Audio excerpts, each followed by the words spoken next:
अदा हमसरी जे प्लेटफॉर्म ते भली कार तमाम जो सो हिते अचण असांजे लाइ वॾो ऑनर आहे हमसरी जे लाइ। हूअं त असांजो हिकिड़ो पैटर्न आहे त आउं सभिनी खां मुख़्तसिर तारुफ़ वठंदी आहियां, पर तव्हांजो तारुफ़ असां सवालनि जे थ्रू ई कंदा वेंदासीं त उहो मुंहिंजे ख़्याल में वधीक इंट्रस्टिंग रहंदो। तव्हांजो तारुफ़ जीअं त मिर्ज़ा कम्यूनिटी सां आहे ऐं असां चऊं त मिर्ज़ा कलीच बेग जे ख़ानदान सां आहे, त छा तव्हां असांजे माण्हुनि खे ॿुधाए सघो था छा तव्हांजो DNA जेको आहे उहो यूरोपियन DNA आहे ऐं उन हिसाब सां तव्हां का असांखे तफ़सील ॿुधाए सघो था? सभ खां अवल त आउं वॾी ज़ाइदा तव्हांजो बेहद थोराइतो आहियां। मूंखे बेहद ख़ुशी पई थिए त आउं तव्हां सां गॾु हमसरीअ में हमसफ़र आहियां। असीं लिटरेरी कलमकारी में बि असीं हिक ॿिए सां सलाहियल आहियूं। बेसिकली तव्हां बिल्कुलु दुरुस्त चयो त मुंहिंजो टॾे ठोड़े जे मिर्ज़ा ख़ानदान सां तालुक़ु आहे। शमसुल उलमा मिर्ज़ा कलीच बेग मुंहिंजी ॾाढी शरफ़ुनि मिसां जो वॾो भाउ आहे ऐं असांजो जेको बेसिकली त ख़ानदान विच तुर्किस्तान जॉर्जिया या कोकाफ जबल हुनजे किनारे सां फ्रॉम कॉकेसस टू इंडस। मुंहिंजी सॼी हिकिड़ी कज़िन आहे जंहिं अंग्रेज़ी में किताबु लिखियो आहे फ्रॉम कॉकेसस टू इंडस। त उन बि असांखे ॿुधायो त कॉकेसस दरिया जेको कोकाफ जो उन खां वठी दरिया सिंध ताईं जो असां सफ़र कयो। ॿोली त असांजा वॾा टर्किश ऐं फ़ारसी खणी आया जेका मुंहिंजे ॾाॾीअ ताईं ॻाल्हाई वेंदी हुई ऐं असांजा ॿ वॾा जिन में मिर्ज़ा ख़ुसरो बेग मिर्ज़ा फरीदुद्दीन बेग जंहिंजी असीं पंजी पीढ़ी आहे।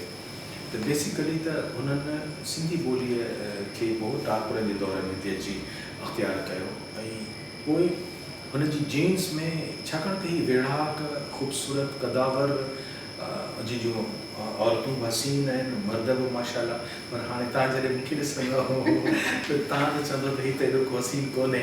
जवानीअ में ख़ैर हर माण्हू गुलाब जो गुल हूंदो आहे, पर असांजा जेके वरी असीं मिक्स ब्लड थी विया आहियूं। मुंहिंजा नानाणा वरी ॿी कम्यूनिटी जा आराई कम्यूनिटी जा थी विया आहिनि। बहरहाल आउं वरी मोटी थो छा पंहिंजे मौज़ूअ ते त असांजी ॾाॾीअ ताईं बि असांजे घरनि में फ़ारसी ॿोली ॻाल्हाई वेंदी हुई। असीं विच तुर्किस्तान जा आहियूं, पर हीअ जेके ॿाहिरां क़ौमूं अचनि थियूं सिंध में उन्हनि मां घणो करे छो त हिते जा त इंडिजीनियस या स्मार्ट माण्हू आहिनि जेके दरिया सिंध जे किनारनि सां परवान चढ़िया आहिनि, जिन पंहिंजी ॿोलीअ सां वतन सां पंहिंजी सिविलाइज़ेशन सां बेहद मोहबत कई आहे। पर जेको ॿाहिरां धारियां घणो करे आया आहिनि उन्हनि घणो करे त रुॻो हिन धरतीअ खे फुरियो लुटियो ऐं खाधो आहे। पर असांजो ख़ानदान असांखे फ़ख्रु हासिलु आहे त मिर्ज़ा कलीच बेग ऐं हुनजा ॿिया भाउर जिन एजुकेशन हासिलु कई उहे वॾा एजुकेशनिस्ट आहिनि। सादिक अली मिर्ज़ा, मिर्ज़ा कलीच बेग, मिर्ज़ा अली कुली, मिर्ज़ा जाफ़र कुली। ऐं उनजो तारीफ़ कराईंदुसि त इलाही वॾो तारीख़ भरी पई आहे उनजे कारनामनि सां। त तव्हांजे सवाल जो जवाबु इहो आहे त उन्हनि पंहिंजे सिंध जी जेका आहे असां ख़िदमत कई, सिंधी ॿोलीअ जी जेका खाईंदासीं उनखे ॻाईंदासीं। त सिंध में जेके बि धारियूं क़ौमूं आयूं आहिनि उन्हनि में बेशक लतीफ़ सरकार बि हिरात मां सादात फैमिली आई आहे, पर ॾिसो उन्हनि सैयदनि में हाणे त मीर पीर वॾेरा आहिनि जेके सिंध खे फुरियल लुटियल क़ाइमु पिया, पर शाह लतीफ़ जो मिसाल ॾींदासीं त पोइ उन्हनि सभिनी ते जहिड़ो हिकिड़ो शुगर कोटेड थी था वञनि त उहो चवंदा असांजो सिंध जो हिन वक़्तु जेकॾहिं सिंधी ॿोलीअ खे बचाइण वारो को आहे त उहो या त शमसुल उलमा मिर्ज़ा कलीच बेग आहे जंहिं नसर इंट्रोड्यूस करायो, मॉडर्न सिंफूं इंट्रोड्यूस करायो मां पंहिंजे ख़ानदान जे हिसाब सां। ऐं जेकॾहिं सिंध जी पूरी कंप्लीट तहज़ीब खे जेकॾहिं के कूज़े में बंदि करे सदियुनि जी ज़िंदगी ॾेई छॾिए त उहो शाह लतीफ़ आहे। ऐं जंहिं आलमगीरियत जो पैगाम ॾिनो साईं सदाई करीमत संत सुका दोस्त मुदतार आलम सबाबाद करी, त शाह लतीफ़ ऐं कलीच ज़ाहिर त ॿई अरबी ऐं फ़ारसी ॿोलियूं ॻाल्हाइण वारे बैकग्राउंड मां आया आहिनि, पर सची पुछो त हुननि जॾहिं दरियाए सिंध जो पाणी पीतो आहे त पोइ हिते जा ई थिया ऐं हिन ई ॿोलीअ जे लाइ हुननि पंहिंजूं ज़िंदगियूं वक़्फ़ु कयूं ऐं सिंध बि हुननि खे विसारियो थोरी आहे। सिंध हुननि जो एॾो क़दुरु कयो आहे जो कमाल जो क़दुरु कयो आहे त आउं सम्झां थो त सिंध जी जेको बि ख़िदमत कंदो सिंध में एॾी अज़ीम मिटीअ में का क़ुवत आहे ताक़त आहे जो उनखे हू नज़रअंदाज़ करे नथी सघे, उनखे ॾींहुं क़यामत ताईं ज़िंदगी ॾेई थी छॾे।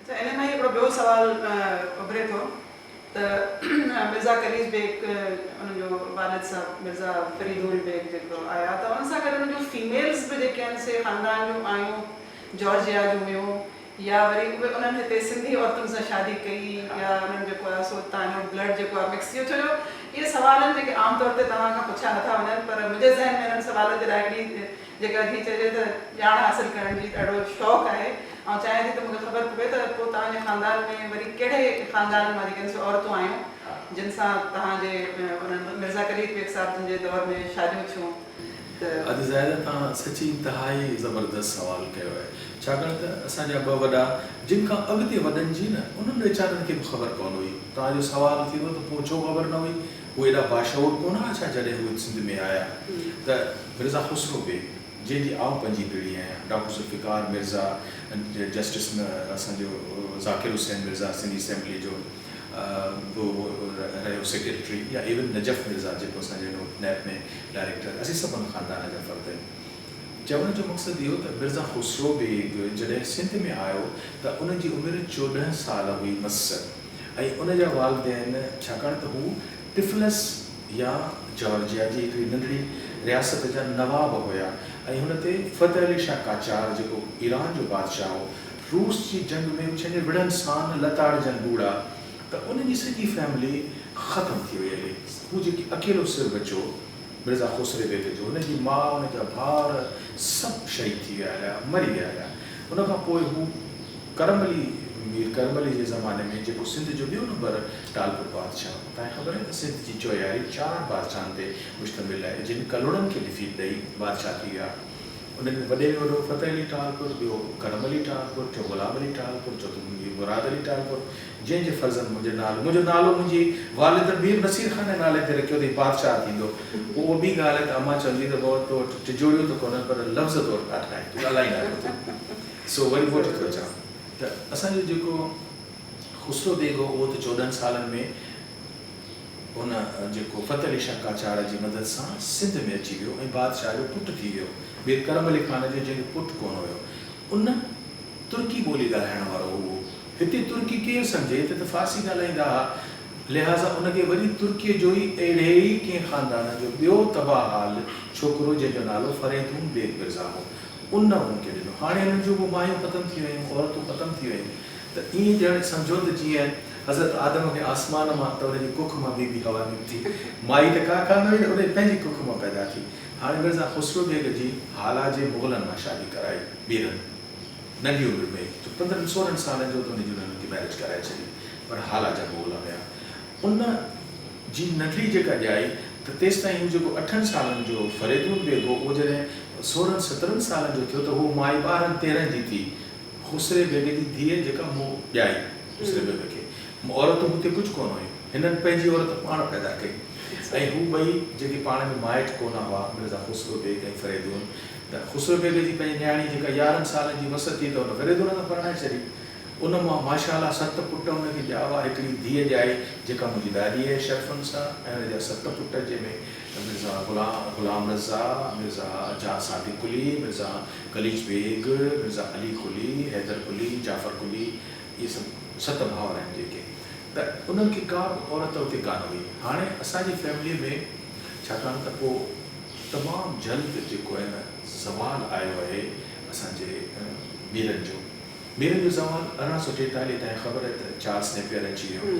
त असांजे ख़ानदान खे मीरनि खे त कलकत्ते में खणी विया सुंदरबन में वञी हयूं जेके बि बचा हुआ मीर जिन में असांजो मीर नसीर ख़ान वक़्त जो बादशाह हो सिपह सालार हुनजो नारे जाणीअ में शुशीदी वीचारो शहीद थी वियो हलियो छा मीर त सुलहकुल क़ौम हुई न उन्हनि जेके त हिते फ़ौज ठाहिण जी ज़रूरत कान हुई ख़ुशहाल हुआ हिकिड़ो किंगडम हुई जेका पंहिंजे तौर ते हले पई तफ़सील नथा वञूं असांजे वॾनि खे हुननि जागीर टंडो ठोड़ो ॾेई छॾियो ख़ुसरो बेग खे उहो अची फरीदून बेग सां रहियो हाणे ॿई नाठी ऐं सोरो हुआ उन्हनि कोट अॾे उते रहिया हाणे छोकिरियूं किथां पैदा थियनि कलीज बेग वॾे में वॾो पुटु आहे उनखे किथां परणाए छाकाणि त हू उन कलीज बेग रेवेन्यू में जॉब कई रेवेन्यू जा इम्तिहान पास कया मुख़्तियारकार थी वियो ॿिया हुनजा पुट भाउर को FRCS करण लाइ जाफ़र कुली लंडन हलियो वियो ॿिया जेके अली कुली उहो थोरो पर्शियन पढ़ाइण वारा टीचर थी विया वरी डायरेक्टर एजुकेशन थी विया त हाणे वॾो त कलीज बेग आहे मिसाल फरीदून बेग जे औलाद मां उन्हनि ज़ाहिर त रिश्तो उन्हनि हिकिड़ो सुठो ॻोल्हियो त उन्हनि खे पढ़ियल लिखियल फैमिली उन ज़माने में तव्हां सम्झो था त एजुकेशन केतिरी मुख़्तसिर आहे ऐं मिर्ज़ा फरीदून बेग सभु पंहिंजा पुट पढ़ाया आहिनि मिर्ज़ा ख़ुसरो बेग जा सभु पुट पढ़ियल लिखियल आहिनि पर उहे सभई मुग़लनि मां पढ़ियल आहिनि शिकारपुर जे आगान मां पढ़ियल फैमिलीअ मां पढ़ियल आहिनि हाणे मिसाल तौर ते मिर्ज़ा कलीज बेग जे जेके ॿ नूंहं आहिनि तव्हांखे हैरत थींदी त हिकिड़ी अलामा काज़ी जी सॻी भाइटी आहे, मिर्ज़ा कलीज बेग जी नूंहं आहे। वरी मिर्ज़ा कलीज बेग जी हिकिड़ी नूंहं हसन अली अफंदी जी धीउ आहे। ही ॾिसो उन फैमिली में तव्हां पुछो त औरतूं किथां पियूं अचनि जेके उन फैमिली में इनकॉर्पोरेट पई थियनि। त कलीज बेग जी शादी थी आहे खैरपुर स्टेट, तव्हांखे ख़बर आहे त खैरपुर स्टेट की रही उनखे स्टेट जो दर्जो, माना उते जी जेका एडमिनिस्ट्रेशन आहे उहो वज़ीर आज़म या बादशाह जेको मीर मुराद अली खान पीर मीर फैज़ अली ऐं उनजो पीर मीर सोहराब, त उन्हनि जो वज़ीर आज़म हो सरदार मोहम्मद याकूब शेख। उन जी भेण हुई ख़तीजा जंहिंजो नालो कलीज बेग ख़ैरुनिसा रखियो। उन मां उन पहिरीं शादी कई जंहिं मां उनखे सिंधी ॿोलीअ जो पहिरियों शानदार अफ़साना निगार नादर बेग पैदा थियो।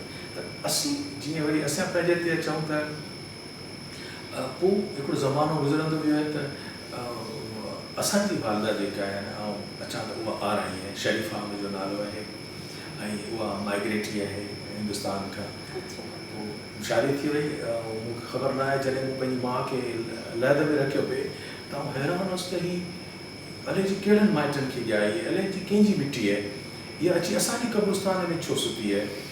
ॾिसो केॾी हैरत जी ॻाल्हि आहे त इहे मायूं औरतूं जेके आहिनि न, उहो बसि ग़ज़ाली आप भी चवंदो त ये रेल की पटड़ी जब से बिछी है ना तो लोगों ने अपनी बेटियों को दूर दूर बिहाना शुरू कर दिया है। तो इहा रेल जी पटड़ी हुई उहा किथां हली आहे, उहा हैदराबाद पहुती है, मुंहिंजी माउ न थी आहे जंहिंसां मुंहिंजी शादी कई, असीं 8 भेण ॿार पैदा थियासीं। ज़बरदस्त। तव्हां रेडियो ते कमु करणु शुरू कयो ऐं उन वक़्तु रेडियो जो छा माहौल हो, जेको ज़ाहिरी ॻाल्हि आहे त अॼु जे माहौल खां बिल्कुलु डिफरेंट ई हूंदो ऐं रेडियो जी हैसियत बि डिफरेंट हुई जेका अॼुकल्ह जे रेडियो जी असांखे नज़र नथी अचे। त असांखे उन जे वक़्त जे बारे में ॿुधाईंदा, उन रेडियो जे जेको आहे सो प्रोग्राम्स जे बारे में असांखे ॿुधाईंदा। पहिरीं ॻाल्हि त माना मुंहिंजो कैरियर या प्रोफेशनल ज़िंदगी जेका आहे उहा हिकिड़े ब्रॉडकास्टर तौर ते इस्टैब्लिश थी, माना मूंखे माण्हुनि सुञातो। पर जीअं असांजो ख़ानदान आहे ॾाढे ठोड़े वारा, उहे असांजो मुंहिंजो वारिद साहब पुलिस में पहिरीं ASI हो, पोइ DSP थियो ऐं बॉम्बे मां नासिक पढ़ी आयो। ऐं उन खां पोइ 1958 में बाबा जी डेथ थी त 3 सालनि जा, ऐं पंहिंजे भाउरनि में नंढे में नंढो हुउसि। चवण जो मक़सदु इहो त हर माण्हू खे हिकिड़ी माउ संभाले थी असांजी तव्हांजी बाशऊर माउ आहे जंहिंसां बेपनाह प्यारु मुंहिंजो हूंदो। ऐं 9th मैट्रिक ताईं आउं पंहिंजी माउ खे भाउ पाए सघंदो हुउसि। सभु मुंहिंजे पाड़े वारी चाचियूं मासियूं फुफियूं चवंदियूं, हीअ ॾिसो माउ जो यार पैदा थियो आहे, छॾेसि ई नथो पचर। ऐं माना इहे हिकिड़ा थियनि था न होमली ॿार शर्मिलो, त मूं सोचियो त आउं जॉब जेका आहे न पंहिंजे लाइ मूं चूज़ कयो त आउं टीचर थींदुसि, लेक्चरर थींदुसि, छो मूंखां हीअ दुनियादारी एडमिनिस्ट्रेशन इहो मुंहिंजो तय हो त आउं इहो कुझु आउं शर्मिलो ॿार। ऐं तव्हां ख़ुदा जो कसम हाणे बि आउं माना कैमरा सां बि अखि न मिलाए सघंदुसि। ऐं मूंसां हूअं त आउं हींअर 5000 माण्हुनि खां 15000 20,000 माण्हू, पर यकीन कयो ॾिसंदो कोन आहियां कंहिंखे। ऐं बसि आसमान ॾिसंदो आहियां, ज़मीन ॾिसंदो आहियां, ॻाल्हाईंदो आहियां। त मुंहिंजी तरबियत जेका आहे उहा मूंखे ख़ुशनसीबी आहे त अलाह साईं तव्हांखे जीअं तव्हांजे लाइ रिस्क हूंदो ईअं तव्हांजा दोस्त, ईअं तव्हांजा महबूब, तव्हांजूं महबूबाऊं, उहे तव्हांखे सभु रिस्क जे लिखिजी अचनि थियूं। ऐं बिलीवर आहियां त मूंखे उस्ताद मिलियो साईं निसार हुसैन, जेको दरअसल स्कूल टीचर हुयो। उन में अदबी ज़ौक़ हुयो, उहो प्ले राइट हुयो, ड्रामा कंदो हो, कलीज डे जा फंक्शन कंदो हो। उन ख़ुदा ॼाणे उन मूं में छा ॾिठो त हीउ कुझु करे सघे थो। त ऐं उनजी तरबियत हेठि मूं मास कम्युनिकेशन में सिंध यूनिवर्सिटी में उन वक़्तु 1978 में पंहिंजी MA कई, जॾहिं शेख अयाज़ हुनजा वाइस चांसलर आहिनि। ऐं शेख अयाज़ जेके आउं क्लेम थो कयां त मुंहिंजो दोस्त आहे, पर उन वक़्तु न, हू जॾहिं वाइस चांसलर हो त असांजो कंप्लीट सूट में जॾहिं विज़िट कंदो त असांजो साह निकिरंदो, वाइस चांसलर खे केरु थो वेझो वञे। पोइ एतिरा हुनजा हवाली हुनजे भरिसां हलनि था, असांजे डिपार्टमेंट विज़िट कंदो, हसरत कंदी, छा त पढ़ंदड़ त हुउसि न लिटरेचर साईं निसार जी सोबत जे करे कम्युनिकेशन करे निकितुसि। त मूंखे बाय चांस ज़ाइदा तव्हां बिलीव कयो त आउं मुंहिंजा दोस्त गुलाम नबी आहिनि, माशाअल्लाह वज़ीर में मुंहिंजा दोस्त आहिनि, मुंहिंजा आस पास आहिनि। त आउं तव्हांखे हैरत थींदी त आउं पैंट कोन पाईंदो आहियां। मूं ज़िंदगी में टाए कान्हे ॿधी त टाए थींदी छा आहे। त आउं हिकिड़ी कोल्हापुरी वध में चपल जेका आहे असां ज़िंदगी गुज़ारी पियो, सैंडल बूट बि मुंहिंजो मुसीबत बि रुॻो मुंहिंजो शादीअ वक़्तु। ऐं एॾो शर्मिलो मुंहिंजो, मूंखे सहरो ॿुधो त माण्हू न ॾिसनि। त आउं नथो माण्हुनि सां अखि मिलाए सघां त आउं घोट थी वेठो आहियां। त अहिड़ो माण्हू जेको आहे इहो छा थो करे सघे।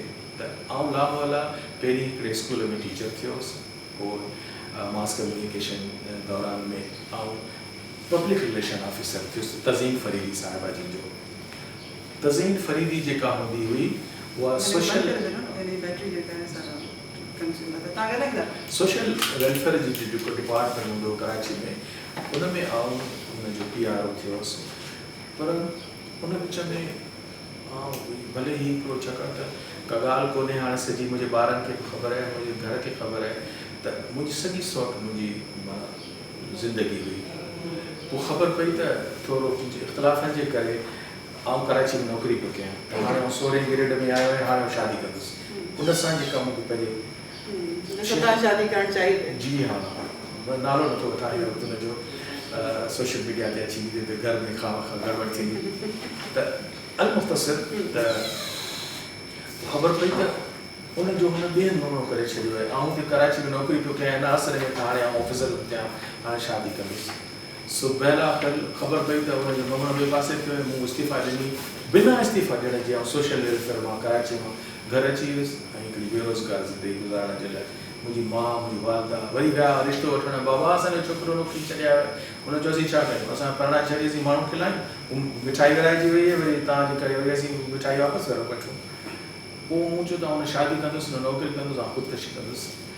बिलाख़िर हिन माउ मुंहिंजी मूंखे एॾो बेसारी प्यारु कयो, एॾो उन ॾींहुं सची एॾा ज़ोर ॾिनई, प्यारु कयईं त तोखे आउं ॿिए हंधि सुठे हंधि तुंहिंजी शादी कराईंदुसि लफ़्ज़ तां। कुदरतनि रेडियो जी जॉब्स अची वियूं, मूं अप्लाई कयो ऐं साईं निसार हुसैनी जे करे त आउं रेडियो प्रोड्यूसर थी वियुसि। जॾहिं आउं प्रोड्यूसर थियो आहियां त इनायत बलो साहब स्टेशन डायरेक्टर आहिनि, मुराद अली मिर्ज़ा साहब आहिनि, कमाल जा ब्रॉडकास्टर ग़ुलाम हुसैन शेख साहब आहिनि, बलोच आहिनि, जहांगीर कुरैशी आहिनि, नईम मिर्ज़ा साहब आहिनि। आउं चवां थो त जीअं आउं 84 में जॾहिं रेडियो पाकिस्तान में प्रोड्यूसर थियो आहियां त कहकशां ऐं खीरदार अदियाबता परवीन, अलड़ फ़कीर, मोहम्मद यूसुफ, उस्ताद असांजा मोहम्मद जुमन, कहिड़े जो नालो जो महताब राशिदी, सुभान अल्लाह। हाणे असां हेतिरा असांजो कदु हूअं ई नंढड़ो, वरी हेॾा माण्हू असां सां गॾु, ऐं असीं प्रोड्यूसर ई असांजे पुठियां आहिनि।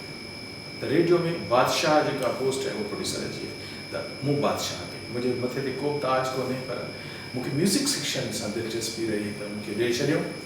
ग़ुलाम हुसैन शेख साहब अदियाबता जो घर वारो, अदियाबता 24 कलाक असांजे घर, जी जी ज़रीना आउं फरमाइश लिखंदो हुउसि जॾहिं यूनिवर्सिटी पढ़ंदो हुउसि, जी जबल मथे झुड़त ॻाए ॿुधायो, उहो चिठी मूं कॾहिं पूरी थींदी कॾहिं कान थी, उहा टेबल वॼाए मूंखे ॿुधाईंदी त अॼु हीअ तर्ज़ ठाहींदमि, अॼु तर्ज़ ठाहींदमि। त आउं सैयद सालिम मोहम्मद शाह, आउं केरु आहे जेके मूं रिकॉर्ड न आहे कयो। मोहम्मद यूसुफ जा गाना रिकॉर्ड कया, फौज़िया सुमरो, मोहम्मद यूसुफ, वहीद अली, कमर सुमरो। त आउं चवां थो त माना मूंखे 24 कलाक मुंहिंजे पेरनि मां जुती लथल हूंदी हुई, आउं स्टूडियो कंदुसि। तव्हां मूंखे सियारे में कॾहिं स्वेटर कोन ॾिसंदो, छो कोन्हे, छाकाणि त रेडियो में सेंट्रल एयर कंडीशन माहौल आहे। सियारो आहे त गरम आहिनि, ऊन्हारो आहे त थधा आहिनि। आउं 24 कलाक में 18 कलाक जे अंदरि वेठो आहियां, त मूंखे न सर्दीअ जो अहसासु न गर्मीअ जो। त ॿाहिरि बि आउं पोइ निकिरंदुसि, हिकिड़ी शाल कारी हो तव्हांखे अक्सर ॾिठी हूंदी हुआ सियारे में, मुंहिंजी ज़ाल वीचारी छंडे फिनाइल हटाए उहो मूंखे ॾींदी आहे त हाणे पाए। त मक़सदु इहो त रेडियो जे उरूज जे ज़माने में ऐं मूं पंहिंजी ज़िंदगी, मूंखे लॻो त को माण्हू कंहिं हिकिड़े कम लाइ पैदा थियो त ख़बर पई त आउं रेडियो जे लाइ पैदा थियो आहियां। मुंहिंजी ऐं तबियत वटां उहा नौकिरी हूंदी हुई, ऐं मूं रेडियो जे लाइ तव्हांखे छा ॿुधायां, जेको कुझु बि मूं वटि हुयो न, उहो रेडियो पाकिस्तान न, दुनिया जे रेडियो जी तारीख़ में रेडियो पाकिस्तान जी कंहिं बि ब्रॉडकास्टिंग हाउस जी हिस्ट्री कान्हे लिखियल। मूं 1200 सुफ़्हनि ते पंहिंजी हैदराबाद रेडियो जी तयारु कई आहे, जेका छपिजी वई आहे, 3 वॉल्यूम्स में मौजूदु आहे, हिकिड़ो उर्दू ऐं ॿ सिंधी आहे, जंहिंमें रेडियो जी ज़रो पुरज़ो 1955 खां वठी मुंहिंजी रिटायरमेंट 2015 ताईं जो सभु कुझु हिस्ट्री आहे, माण्हू आहिनि, उन्हनि छा कयो आहे, कहिड़ा कारनामा सर्जन अथनि। देन रेडियो पाकिस्तान जी लाइब्रेरी जॾहिं मुंहिंजे हिसे में आई त हुन में 5-6 हज़ार स्कूल टेप्स आहिनि। तव्हांखे ख़बर आहे डिजिटलाइज़ ज़मानो आहे, हींअर केरु थो कैसेट खे पुछे, केरु थो टेपुनि खे पुछे। त असांखे बॉम्बे जो जेको बेकरीअ वारो हुयो, अजीब सूफ़ी माण्हू हुयो कुमार थदानी साहब, उहो ॾाढो फ्रेंकली थी वियो हुयो, हुनखे असां FM खोली त हुनखे असां घुरायो, हुनखे एॾो अजीब लॻो, असां चयो असांजी फरमाइश आहे जी छा, असां चयो हिते दादी लीला जो आवाज़ु आहे।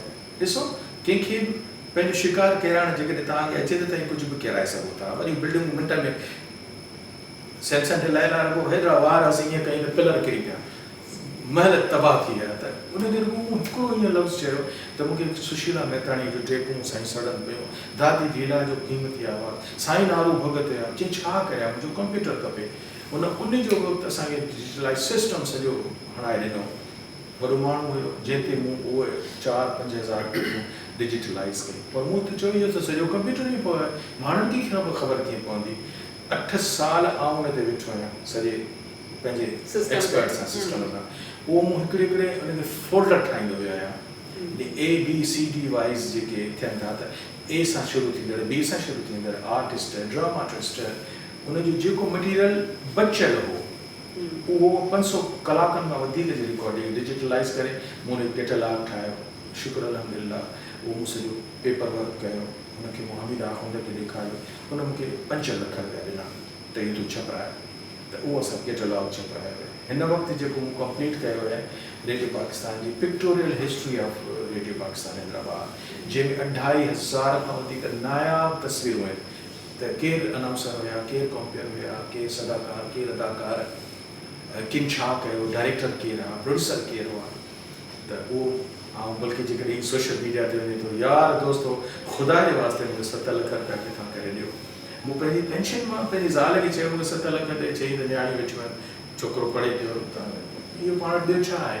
असां शफ़ाफ़तनि सां जॉब कईसीं, पघार बेशक सुठो आहे, मुंहिंजो 1.25 लाख 1.5 लाख मुंहिंजी पेंशन आहे, 2 वेला आहिनि, असीं 2 वेला सुठा मानी खाऊं था, पर मूं वटि एतिरा ईअं 7-8 लख रुपया कोन। अॼु ज़ाइदा खे ख़्यालु पियो त सॼो बुक तयारु आहे जेको तारीख़ जो कमु आहे, जेको ईअं 700 सुफ़नि ते हिकिड़ो एल्बम आहे pictorial history of radio Pakistan. त उहो चवंदो त ऐं रेडियो लॻायोसि त मूं पंहिंजी ज़िंदगी, पंहिंजा वार, पंहिंजो हुस्न ऐं सुठो छोकिरो हूंदुसि, ईअं माना हिकिड़ो वियल ॿार कोन हुउसि, माना जेकॾहिं ख़ूबसूरत न हुअसि त क़बूल सूरत ज़रूरु। हूअं मुंहिंजो हिकिड़ो दोस्त चवंदो आहे, चइबो भाई क़बूल सूरत है, त चई त हिन जो माना आहे वो बदसूरत है। ऐं जेके ज़रूरत रिश्ता में ईंदा आहिनि न अख़बार में, लड़की सांवली है त चई सांवली बावली कोन हूंदी है, काली हूंदी। त बहरहाल आउं क़बूल सूरत हुअसि, पर माना सॼो मुंहिंजो जेको ज़िंदगी शमा की सूरत ख़ुदाया मेरी, त उहो ईअं थी वई। तमामु घणा हिकिड़ा जेके आहिनि से नाले वारा माण्हू, शख़्सियतूं, असांजूं जेके आहिनि से सिंगर्स जीअं जीजी ज़रीना, आबदा परवीन, ऐं उनखां अलावा जेको आबदा परवीन जो हस्बैंड शेख साहिबु, हा ग़ुलाम साईं शेख साहिबु, उहे त इहा जेका कहकशा आहे उन वक़्त में छा इहो कुदरती हिकिड़ो मतिलबु हीअ चइजे त राज़ हो जो उन वक़्त में इहे सभु शयूं या उहे सभु शख़्सियतूं जेके आहिनि से हिकिड़े ई प्लेटफॉर्म ते गॾु हुयूं। ऐं हाणे असां जॾहिं ॾिसूं था त असांखे का बि अहिड़ी अनयूजुअल जेका आहे सा न सिंगर थी नज़र अचे, न ई असांखे प्रोड्यूसर थो नज़र अचे, न ई असांखे जेको आहे सो अहिड़ो को डायरेक्टर थो नज़र अचे जेको रेडियो जी हिस्ट्री खे वरी तब्दील करे छॾे। इन जो छा सबबु आहे? केॾो सुठो सुवालु आहे, सची इहो मुंहिंजी दिलि वटां सुवालु आहे।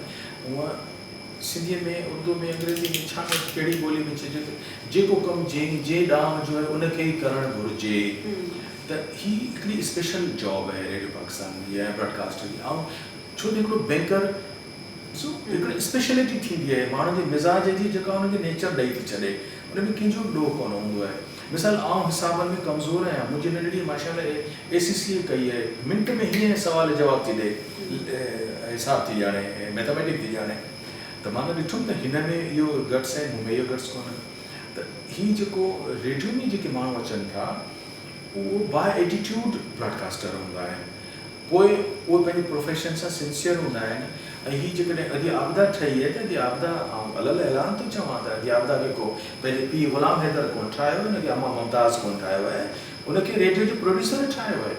जेकॾहिं फौज़िया सुमरो आई त उनखे हुनजे माउ पीउ जेके मौलूद पढ़ंदा उन्हनि कोन ठाहियो आहे, असां ठाहियो आहे। असां हुनखे पंहिंजो वक़्तु असांखे, छोकी प्रोड्यूसर खे ख़बर हूंदी आहे त हीअ मुंहिंजो प्रोफेशन आहे, मूंखे हिन में पंहिंजे टैलेंट जे थ्रू पाण खे सोसाइटी में इज़हारणो आहे। एग्ज़ैक्टली। त ईअं असांजे जेके प्रोड्यूसर, जीअं आउं चवां थो न, आउं ज़ात जो मिर्ज़ा कोन आहियां, ज़ात जो प्रोड्यूसर आहियां। अहिड़ी तरह सां मुंहिंजा जेके सीनियर जिन जा तव्हां नाला वरिता उहे प्रोड्यूसर कोन उहो कुदरत उन्हनि खे प्रोड्यूसर करे पैदा कयो। हाणे आउं मायूसी जो ज़ाहिर थो कयां त हाणे जेका रेडियो में अचनि था उहे सभई IT छा आहे, बसि हुन computer editing, computer recording, computer digitalise अचनि था वञनि था वेहनि था, उन्हनि खे उहो ट्रेनिंग कान्हे। ॿियो बेसिकली असां प्रोड्यूसर जेकॾहिं थियासीं त असांखे असांजे पाकिस्तान ब्रॉडकास्टिंग अकेडमी 6 महीना पोइ रिफ्रेशर कोर्सिस में असीं जेकॾहिं न हुआसीं, तव्हांखे जेकॾहिं तव्हां चाराना बि तव्हां में आहिनि त तव्हांजी ट्रेनिंग्स उहे तव्हांखे टुवर्ड एटीट्यूड आणाइनि थियूं ऐं पोइ तव्हां थींदा था पिया वञो। पोइ 100% नथा थी सघो त माना कुझु परसेंट तव्हीं उन पंहिंजे इदारे जे ॾांहुं जा थी था वञो हलिया। पर हिन वक़्तु छा आहे त एॾो कहत आहे जो ॿियो सोसाइटी एॾी सेल्फिश थी पई आहे ऐं माण्हुनि जा जेके ध्यानु जेके आहिनि न एॾो ख़लफ़शार आहे सोसाइटी में। कोरोना त कोरोना आहे, पर हिकिड़ी ॿियो वायरस आहे जेका कोरोना जी सूरत में गुज़िश्ता जेके 30-40 सालनि में जेका असांजे एज ग्रुप खां पोइ आई आहे त एॾो माण्हू डिप्रेस आहे, जे गोॾे में सूर आहे मूंखे डिप्रेशन। अरे बाबा डिप्रेशन त हिते थींदो त गोॾे सां कहिड़ो डिप्रेशन जो। त इहो जेको डिप्रेशन आहे उहो वरी बि छा ॿिए जनम में रेडियो जो प्रोड्यूसर थियणु पसंदि कंदुसि ऐं शोबे मौसीक़ी, छाकाणि त ॿिया जेके प्रोग्राम हूंदा आहिनि न, जेके टॉक सेक्शन्स आहिनि, आउट ब्रॉडकास्ट आहे या डॉक्यूमेंट्रीज़ आहे, उनजी का वो इतफ़ाक़ सां उनजी का पोस्ट लाइफ कान हूंदी आहे, बाद में कुझु कोन हूंदो आहे। बेसिक कम आर्टिस्ट जेको सदा करणु हूंदो आहे उहो हली सोसाइटी खे अॻिते हली।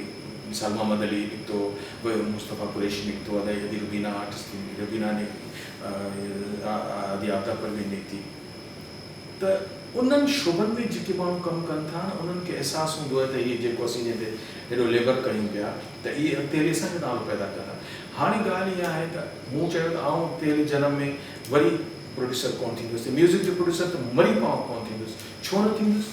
जो तव्हीं बिल्किस ईदी चयो न त हिकिड़ी माउ जेका आहे वॾा ॿार पैदा करे उनखे पाले थी, पर 10 हिकिड़ी माउ नथा संभाले सघनि। त हीअ जॾहिं आर्टिस्ट ठही रहिया आहिनि, सभु अदी आपदा जो नालो वठंदुसि, फौज़िया सुंदर जो, कंहिंजो हर वॾे आर्टिस्ट जो। जॾहिं असांजे या असांजे कलीग्स उनखे ठाहे हिकिड़ो वॾो ईअं गुलदस्तो करे सोसाइटी में ॾिनो, तॾहिं उन्हनि खां रिक्वेस्ट नथा करे सघो। अदी हैदराबाद में फंक्शन आहे, तव्हांजी क़ीमत 1 करोड़ रुपया आहे, थोरो 40-50 लख में अची वञो, माना उहो असांखे डिनाय कनि थियूं, छाकाणि त हुननि जो हाणे किरदारु ठही वियो आहे ऐं हू कमर्शियल माइंडेड। त हाणे आउं शुक्र थो कयां, शुक्र आहे त इहे जेके नवां टैलेंट आहे भले रुलनि, भले थाबा खाइनि, छाकाणि त हिनखे ठाहींदा त इहे ई सुभाणे तव्हांजे लाइ तव्हांखे मुंहं ते जेको आहे न छा लफ़्ज़ कहिड़ा ॻाल्हाया करे ॾींदा। सॼी दुनिया में थींदो हूंदो त जॾहिं बि हिकिड़ो को नॉन एंटिटी आहे, जॾहिं कुझु एंटिटी ठही वेंदो हूंदो त उन खां पोइ हुनजो एटीट्यूड जेको आहे उहो हमेशह ईअं ई रहंदो हूंदो। बहरहाल उहो तव्हांजो हिकिड़ो पर्सनल जेको जीअं चइजे त कावड़ आहे उन्हनि फनकारनि ते, त उहो बि तव्हांजो हक़ु आहे बिल्कुलु।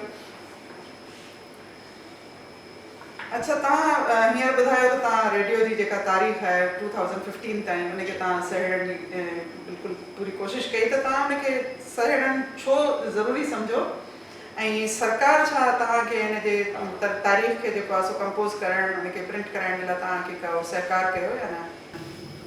ॾिसो, असीं पहिरीं ॻाल्हि त सिंधी ॿोली ॻाल्हाइण वारा आहियूं। आउं हिकिड़े फेडरल इदारे जो मुलाज़िम आहियां जिते डोमिनेट ॿोलियूं कनि थियूं उर्दू। असांजो हेडक्वार्टर जंहिंमें 99% पंजाबी स्पीकिंग माण्हू आहिनि, ऑफिसर असांजा वॾा बॉसिस।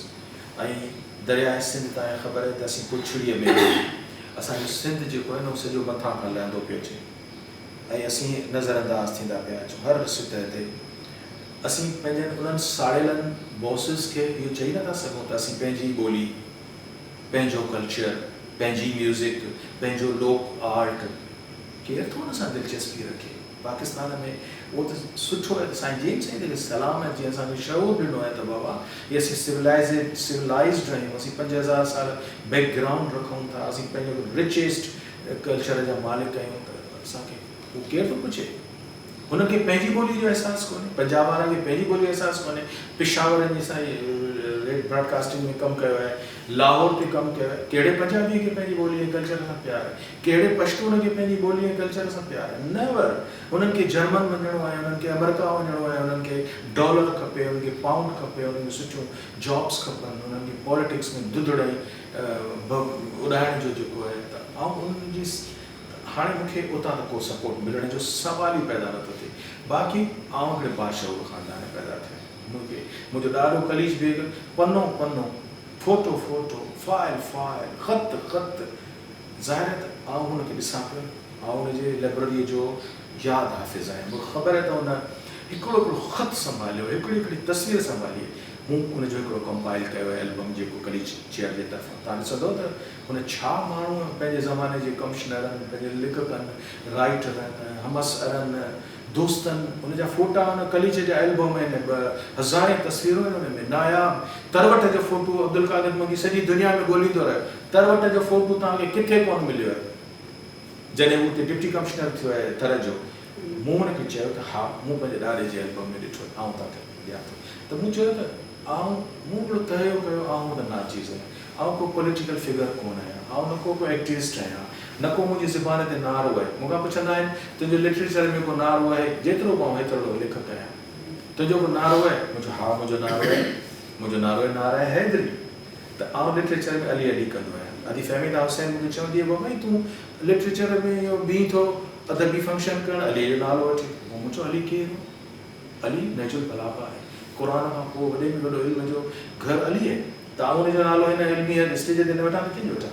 त मक़सदु चवण जो इहो त मुंहिंजी जेका ख़ुशनसीबी आहे त माना हीअ जिते वेठो आहियां, हिन खां अधु फरलांग ते मिर्ज़ा कलीज बेग जो घर आहे।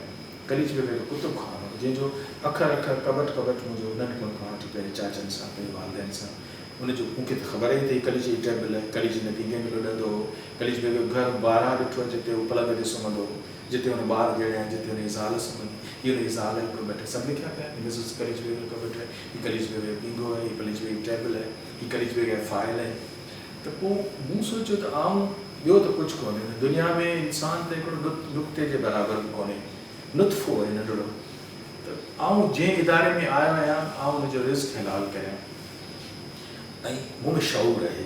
मुंहिंजे वॾनि उहो मूंखे ॾिनो आहे त पंहिंजे वॾनि वांगुरु जेकॾहिं इन्हनि सभिनी शयुनि खे जेके बची वियूं आहिनि, वॾा छॾे विया आहिनि, उनखे जीआरे नथो सघां त मूंखे बि जीअण जो को हक़ कोन्हे। लामोहला जॾहिं हा हिकिड़ी ॻाल्हि अॼु ज़ाहिर तव्हांखे ॿुधायां त जेको प्रोड्यूसर हूंदो आहे उहो को बाख़्तियार कोन हूंदो आहे। उहो पंहिंजे प्रोग्राम जी लेवल, पंहिंजे कमरे, स्टूडियो ऐं उन आर्टिस्टनि जी लेवल ताईं हुनजो, तॾहिं कंहिं वॾे प्रोजेक्ट में प्रोड्यूसर हथु नथो विझी सघे, इवन प्रोग्राम मैनेजर बि नथो विझी सघे थो त जेका लास्ट अथॉरिटी आहे, जंहिंजो नालो आहे स्टेशन डायरेक्टर। मुंहिंजी ख़ुशनसीबी आहे त स्टेशन डायरेक्टर बि थियुसि, छहनी रेडियो पाकिस्तान जेके सिंध में हुनजो RD थियुसि। मुंहिंजी अलाए जी कंहिं दुआ कई, अलाए अमान दुआ कई, अलाए जी कंहिं दोस्त दुआ कई। ख़ुशकिस्मती हुई जो सिंध खे तव्हां जहिड़ो माण्हू मिलियो। जेका आहिनि उनजो सॼे जो डॉक्टर बलो साहिब जन, हूअं त थोरा मूंसां कॾहिं कॾहिं नाराज़ बि थींदा हुआ। मक़सदु केॾारो हुयो, शाल थी फिरो थोरो कढी छॾियो, असां वरी थोरो घणो लिखियो त वरी पाण नाराज़ बि रहंदा। पोइ उन्हनि खे जॾहिं ख़बर पई त डायरेक्टर DG RD करे छॾियो आहे, त पोइ उन्हनि मूंखे चयो, बाबा हाणे तूं आई सॼी ॿूड़ीअ जो मालिक। त ॻाल्हि चवण जी आहे त जॾहिं ॿूड़ीअ जो मालिक थियसि त मूंखे केरु चवंदो? हेडक्वार्टर तव्हां 1500 किलोमीटर परे मूंखे जेको कमु करिणो आहे, त मूंखे प्रिजर्वेशन जो जेको मुंहिंजे वॾनि वटां शऊर आहे, त तव्हांजे सवाल जा थोरो घुमाए फिराए, त मूंखे उन शऊर सपोर्ट कयो, ऐं त मूं रेडियो जा उहे सभु कुझु जेके न गॾु करण में कामयाबु थी वियो सॼो इंशाअल्लाह। उनखां पोइ त मूंखे हुदाई थी नज़र अचे, उहो हिकिड़ो ज़हीर काश्मीरी जो शेर आहे त हमारे बाद अंधेरा नहीं उजाला है। हू चवे थो त हमारे बाद अंधेरा नहीं उजाला है। त वरी जॾहिं ॾिसां थो न मुड़ी हाणे पंहिंजी ब्रॉडकास्टिंग हाउस ऐं हिनजे पोयरनि खे, त चवां थो हमारे बाद उजाला नहीं अंधेरा है।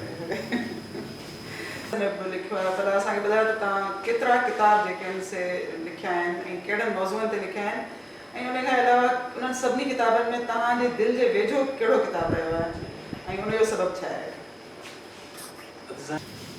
ज़ाहिदा छाकाणि त जेको माण्हू वरी प्रोड्यूसर थींदो ऐं पाण खां अॻे ॿियनि 2 वॾनि प्रोड्यूसरनि जो नालो वठंदुसि जिन खे कुदरत लिखण जी बेबहादात ॾिनी उन मां हिकिड़े जो नालो मुराद अली मिर्ज़ा। छाकाणि त जेको रेडियो में अची भिड़ंदो न उनखे रेडियो उॾो ई वांगुरु खाई थो वञे अहिड़ो, छो त अंदरि कम जो जेको स्ट्रक्चर आहे, जेको वर्किंग जो स्टाइल आहे, उन में तव्हांखे हम वक़्तु स्ट्रेस में रहणो थो पवे।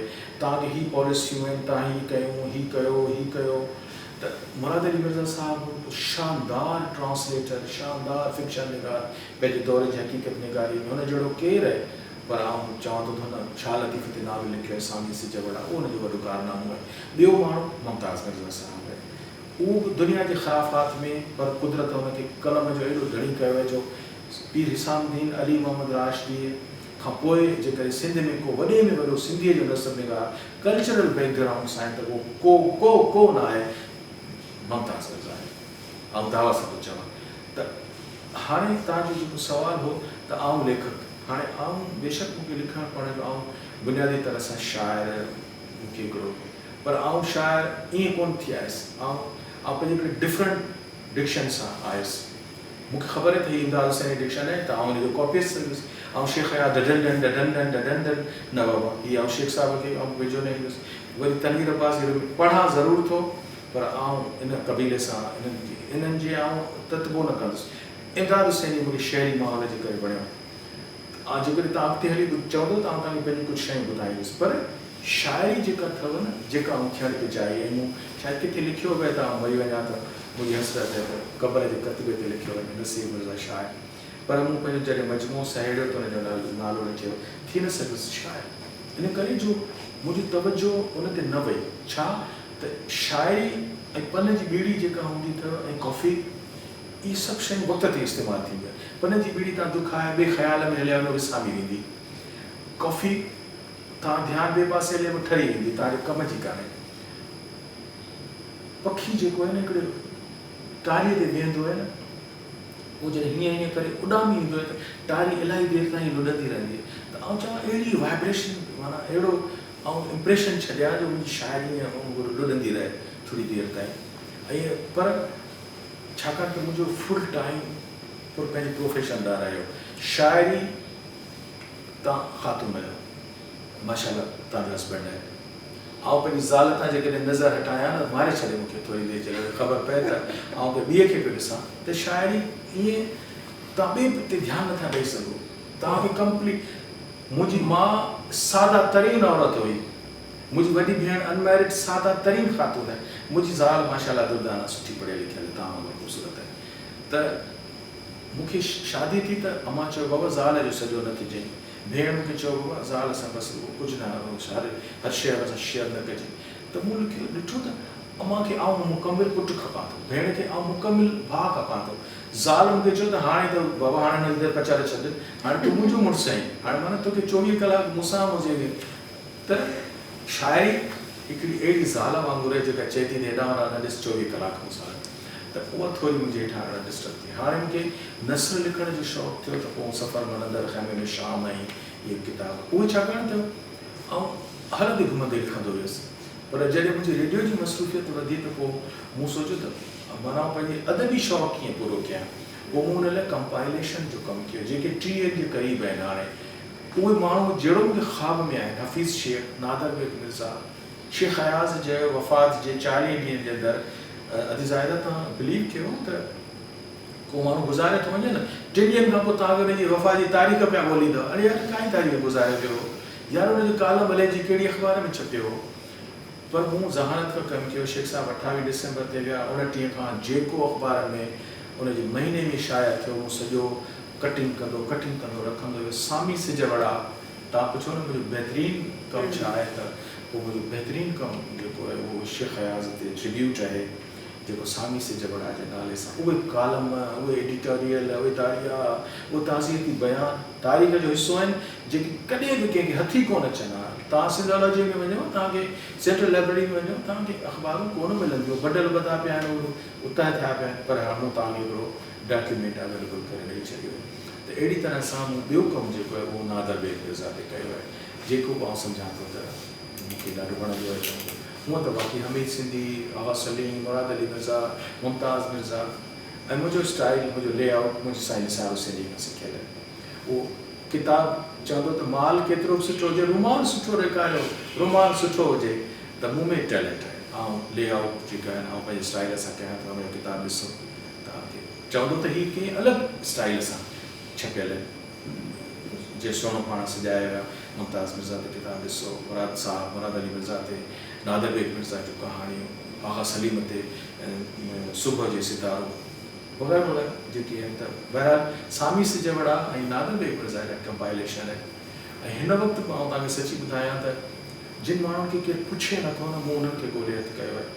तव्हां सॼी ज़िंदगी अलिफ लैला जा दास्तान तव्हां को अंग्रेज़ी में मथां पढ़िया हुजनि, पर माण्हुनि सिंध जे माण्हुनि अंग्रेज़ी में त कोन पढ़िया न, सिंधी में पढ़िया। मुमताज़ दमसाज़ किसो, लैला मजनू, तोता मैना जी कहाणी, दम, इहे कंहिंजा लिखियल आहिनि। चलो कैसर जो हाजी हकीम निज़ामानी हिकिड़ो हो, मूं आख़िर में ॾिठो, उहो 80-90 सालनि जो मिर्ज़ा खलील जो शायदि। मूं ज़िंदगी में सोचियो त हाणे जॾहिं 60 सालनि जो आहियां त आउं इन माण्हू खे बचाए वियुसि।